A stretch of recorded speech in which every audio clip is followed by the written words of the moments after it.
Saludos cordiales, bendiciones para todos. Este es su canal Vida y Biblia, un canal donde trataremos temas bíblicos y temas relacionados con la vida cotidiana. Sean ustedes bienvenidos.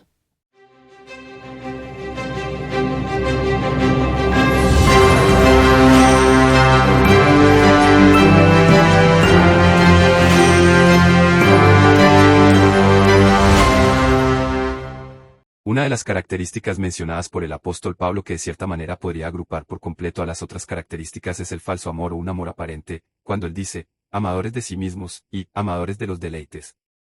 Así como del amor de Dios se desprenden otros de sus atributos divinos, del falso amor también se desprenden características y comportamientos que identifican al hombre decididamente pecador. De nuevo, son amadores de sí mismos, y amadores de los deleites. El verdadero amor posee ciertas cualidades bien definidas por las Escrituras. Leemos 1 Corintios 13, 4-7.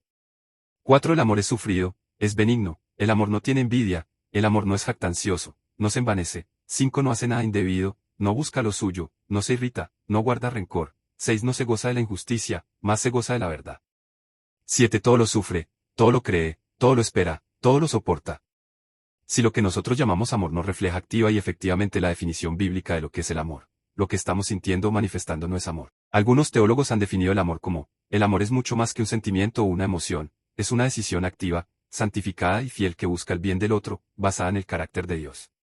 Además de esto, impresiona lo que le ordena el apóstol Pablo a Timoteo sobre lo que debe ser su actitud hacia las personas que decidida y conscientemente tiene un estilo de vida pecaminoso, narcisista, con apariencia de piedad y que viven completamente fuera de la voluntad de Dios. A estos, dice Pablo, evita, pero cuidado que no dice que deje de orar por ellos, tampoco que los desprecie o los condene, pero sí le ordena evitarlos. En este contexto, evitar, se refiere a no entrar en controversias con ellos, a no asociarse bajo ninguna circunstancia con ellos e impedir radicalmente que su influencia negativa contamine o afecte la vida de los creyentes. Característica número 2. Debilidad del carácter. Leemos 2 Timoteo 3, 6-7.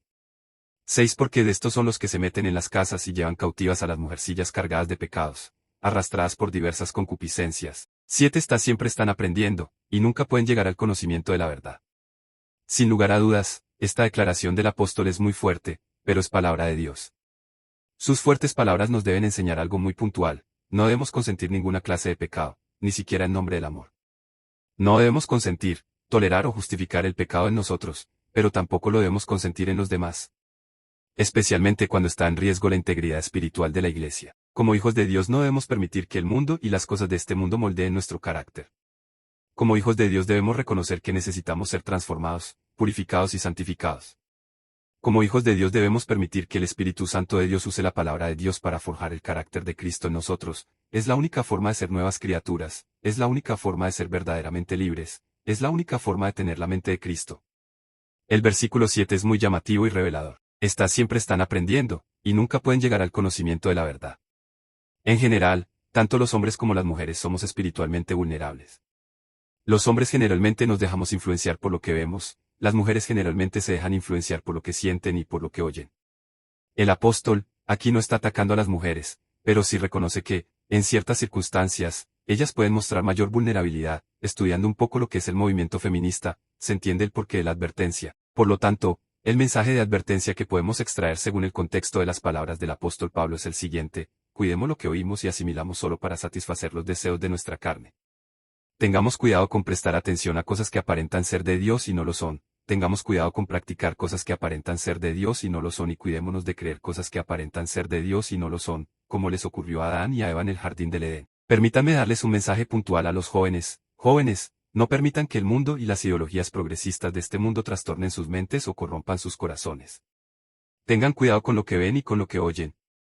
Tengan discernimiento y vean más allá de lo evidente. Ustedes no necesitan identificarse con una ideología, no necesitan hacer parte de un grupo de inclusión social. Ustedes solo necesitan a Cristo e identificarse con Cristo. Ustedes necesitan conocer y experimentar el poder de la palabra de Dios. Un mensaje para los hombres, varones: nosotros somos responsables de la integridad física, emocional y espiritual de las mujeres, de nuestros jóvenes, de nuestros niños. Eso hace parte de nuestro llamado. Velad, estad firmes en la fe, portaos varonilmente, y esforzaos. Leemos 1 Corintios 4-13. Me disculpo si soy extremadamente repetitivo, pero es necesario decirlo hasta el cansancio. Estudiemos, aprendamos y vivamos la palabra de Dios para que podamos filtrar todo a través de la palabra de Dios, es decir, debemos adquirir y desarrollar discernimiento, no discernir bíblicamente, es peligroso. Característica número 3. Los falsos maestros y las falsas enseñanzas. Leemos 2 Timoteo 3, 8-9. 8 Y de la manera que Janés y Jambres resistieron a Moisés, así también estos resisten a la verdad. Hombres corruptos de entendimiento, réprobos en cuanto a la fe. 9 Más no irán más adelante, porque su insensatez será manifiesta a todos, como también lo fue la de aquellos. Estos versículos son muy interesantes y nos remontan al Éxodo 7, 8-13. Dios encomienda a Moisés y Aarón la tarea de ir a hablar con el faraón para solicitarle que dejara salir de la tierra de Egipto a todo el pueblo de Israel. Estaban frente al faraón y, para demostrar que venían de parte de Dios, tiraron sus varas y éstas se convirtieron en culebras. El faraón llamó a sus sabios y hechiceros y ellos hicieron lo mismo, pero las culebras de Moisés y Aarón devoraron a las de los siervos del faraón. La tradición judía afirma que Janés y Jambres eran, posiblemente, los nombres de dos de los más importantes hechiceros del faraón. Janés y Jambres simbolizan a aquellos que hacen oposición a la verdad. Esta historia y estos versículos nos introducen a un tema muy delicado, los falsos maestros y las falsas enseñanzas. Pero el tema se oscurece aún más, porque aquí se trata de maestros con apariencia de piedad y enseñanzas con apariencia de verdad. Son hombres perversos con capacidad de hacer milagros, falsos milagros, que poseen una gran elocuencia y que se oponen solapadamente a la verdad, especialmente a la verdad bíblica. Aquí no estamos hablando de errores involuntarios de interpretación bíblica, tampoco estamos hablando de diferencias en cuanto a las doctrinas no cardinales. Estamos hablando de hombres que conscientemente han introducido a la Iglesia enseñanzas contrarias a la doctrina de los apóstoles. Han tomado doctrinas y enseñanzas del mundo, las han mezclado con las verdades bíblicas convirtiéndolas en atractivas herejías, han comercializado la fe y han degradado el culto a Dios a un simple show. No hay nada más eficaz que las medias verdades o mezclar verdad con mentira para engañar y manipular, como lo hizo Satanás en el jardín del Edén. Leemos 1 Timoteo 4, 1. 4 Pero el Espíritu dice claramente que en los postreros tiempos algunos apostatarán de la fe, escuchando a espíritus engañadores y a doctrinas de demonios. Si bien este tipo de falsos maestros y falsas enseñanzas no han corrompido a la Iglesia en su totalidad, debemos reconocer que algunas congregaciones sí han abandonado la sana doctrina, la enseñanza basada en la Biblia o como dicen los teólogos la ortodoxia. También debemos señalar que esa fachada de piedad y esa fachada de espiritualidad, de los falsos maestros, ha hecho que pequeñas porciones de falsas doctrinas y falsas enseñanzas se incrusten sutilmente en la Iglesia y hagan parte del quehacer de algunas congregaciones, por ejemplo, el conteo regresivo para los milagros. No sé si ustedes lo han visto, a pastores contando de forma regresiva para que Dios haga un milagro. Solo diré que cosas como estas no están en la Biblia. El Señor Jesucristo nunca las enseñó y los apóstoles tampoco las enseñaron, ni las practicaron. La Iglesia y los creyentes no estamos llamados a manipular el poder de Dios, no estamos llamados a abusar de la misericordia de Dios. Estamos llamados a orar, a aceptar su voluntad, a confiar en su gracia y a creer en su palabra. En general, estoy hablando específicamente de congregaciones donde, en torno al dinero, de los milagros y los dones espirituales, montan todo un espectáculo de entretenimiento mientras corrompen y distorsionan muchos textos bíblicos. Pero he aquí una promesa de victoria. 9 Más no irán más adelante, porque su insensatez será manifiesta a todos, como también lo fue la de aquellos. El reino de las tinieblas no prevalecerá contra la Iglesia, ese prevalecerá, implica constantes ataques. Estos ataques podrán afectarnos por un momento, podrán agotar nuestras fuerzas y aún podremos salir heridos. Pero por Cristo la victoria es nuestra, la victoria de Cristo es para siempre. Leemos Romanos 8, 37-39. 37 Antes, en todas estas cosas somos más que vencedores por medio de aquel que nos amó. 38 Por lo cual estoy seguro de que ni la muerte, ni la vida, ni ángeles, ni principados, ni potestades, ni lo presente, ni lo porvenir, 39 Ni lo alto, ni lo profundo, ni ninguna otra cosa creada nos podrá separar del amor de Dios, que es en Cristo Jesús. Nuestra guerra espiritual no se gana con gritos, no se gana golpeando con furia el piso.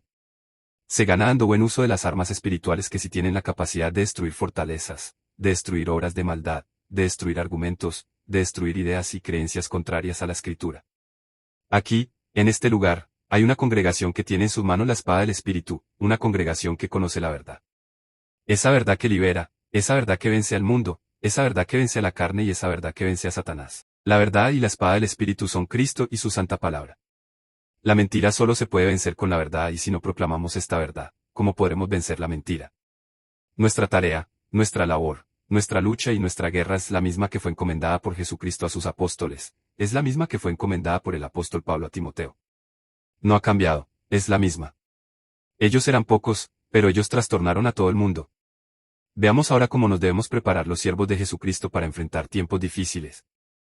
Leemos 2 a Timoteo 3, 10-13. 10 Pero tú has seguido mi doctrina, conducta, propósito, fe, longanimidad, amor, paciencia, 11 persecuciones, padecimientos, como los que me sobrevinieron en Antioquía, en Iconio, en Listra, persecuciones que he sufrido, y de todas me ha librado el Señor.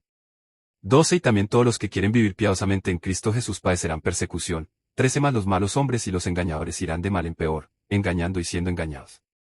En estos versículos fuertes, el apóstol Pablo gira su atención a la persona de Timoteo, su discípulo. Ante tal panorama, aparentemente desolador de los tiempos peligrosos, el apóstol apela a la memoria de su discípulo. Usa como ejemplo su propia vida y ministerio para animar a Timoteo a continuar con su labor pastoral pese a las adversidades presentes y futuras y nos invita a nosotros a hacer exactamente lo mismo. El apóstol Pablo no intenta manipular sus sentimientos, no le dijo, tú eres un campeón o en ti está el poder, al contrario. Le muestra una radiografía exacta de la situación, le revela una verdad dura pero real de lo que cuesta vivir piadosamente y hacer la obra de Dios. Con su ejemplo quiere demostrarle a Timoteo de que el Señor guardará su vida hasta que él mismo haya culminado la carrera. Le estaba enseñando a confiar plenamente en la gracia de Dios, le estaba enseñando cómo enfrentar el sufrimiento. Esto nos recuerda a nosotros una verdad que cuesta aceptar. En este mundo, el sufrimiento y el dolor son inherentes a la vida cristiana. Leemos Juan 4 y 33. 33 Estas cosas os he hablado para que en mí tengáis paz. En el mundo tendréis aflicción, pero confiad, yo he vencido al mundo. No hay creyente en el mundo que no haya pasado por momentos de dolor o momentos de sufrimiento por la causa de Cristo. Si no tuviéramos momentos de sufrimiento y dolor nunca hubiésemos reconocido que necesitamos un Salvador. Nunca hubiésemos conocido a nuestro Salvador. Nunca andaríamos de la mano de nuestro Salvador. El sufrimiento y el dolor, además de ser inherente a la vida, es necesario, pues es necesario que pasemos por diversas pruebas. El dolor y el sufrimiento son un medio que ayuda a forjar el carácter de Cristo en nosotros. En Cristo, el dolor y el sufrimiento siempre tienen un propósito de reino y hace parte del plan personal de Dios para cada uno de nosotros. Nuevamente, el dolor y el sufrimiento tiene, para los hijos de Dios, un propósito fundamental, casi único, conformarnos a la imagen de Cristo. Leemos 2 a Timoteo 3, 14-17. 14 Pero persiste tú en lo que has aprendido y te persuadiste, sabiendo de quién has aprendido. 15 Que desde la niñez has sabido las sagradas escrituras, las cuales te pueden hacer sabio para la salvación por la fe que es en Cristo Jesús. 16 Toda la escritura es inspirada por Dios, y útil para enseñar, para redarguir, para corregir, para instruir en justicia. 17 A fin de que el hombre de Dios sea perfecto, enteramente preparado para toda buena obra. Llegamos al final de este intenso capítulo. El apóstol Pablo recuerda la niñez de Timoteo, siendo él, Timoteo, ya un hombre de 38 años. Aquí, de nuevo, hay un mensaje claro para los padres con relación a sus hijos: instruye al niño en su camino, y aun cuando fuere viejo no se apartará de él. Proverbios 22, 6. Los niños, a cualquier edad tienen la capacidad de aprender, aún desde el vientre materno. No dejemos de hablarles y enseñarles la palabra de Dios, porque, aparte de la capacidad que los niños tienen, la palabra de Dios es poderosa en sí misma para quedarse grabada en sus corazones. Parafraseando lo que le dice el apóstol Pablo a Timoteo en estos últimos versículos, sería algo como esto: Timoteo, vive persistentemente cumpliendo y enseñando fielmente y sin temor la palabra de Dios que te ha sido enseñada. Pero parafrasémoslo también para la iglesia: Iglesia, vive persistentemente cumpliendo y enseñando fielmente y sin temor la palabra de Dios que te ha sido enseñada. Para concluir, leemos 2 a Corintios 12, 9. 9 Y me ha dicho, bástate mi gracia, porque mi poder se perfecciona en la debilidad. Por tanto, de buena gana me gloriaré más bien en mis debilidades, para que repose en mí el poder de Cristo. La palabra de Dios, estimados hermanos, nos puede dar la sabiduría y la fortaleza necesaria para andar conforme a la voluntad de Dios por el camino de la vida que nos trazó Cristo el día que fuimos salvos por gracia mediante la fe. La palabra de Dios nos enseña cómo enfrentar el dolor, el sufrimiento, las pruebas y las dificultades, pero nos enseña cómo enfrentarlos bíblicamente. Hay algo en este punto que quisiera compartir con ustedes, un pensamiento personal. Así como la escritura es útil para enseñar, para redarguir, para corregir y para instruir, creo que los problemas, las dificultades, las pruebas, el dolor y el sufrimiento cumplen esas mismas 4 funciones. También nos enseñan, nos redarguyen, nos corrigen y nos instruyen. Leemos 2 a Corintios 4, 7-10. 7 Pero tenemos este tesoro en vasos de barro, para que la excelencia del poder sea de Dios, y no de nosotros. 8 Que estamos atribulados en todo, mas no angustiados, en apuros, mas no desesperados. 9 Perseguidos, mas no desamparados, derribados, pero no destruidos. 10 Llevando en el cuerpo siempre por todas partes la muerte de Jesús, para que también la vida de Jesús se manifieste en nuestros cuerpos. Nadie dijo que era un camino fácil, nosotros mismos no lo hacemos fácil, pero el Señor prometió estar con nosotros. Él no nos dejará ni nos abandonará, nadie nos arrebatará de su mano. Cuando pasemos por las aguas Él estará con nosotros y cuando pasemos por el fuego no nos quemará. Él es nuestro amparo y fortaleza, nuestro pronto auxilio en la tribulación y aún en medio de tiempos peligrosos.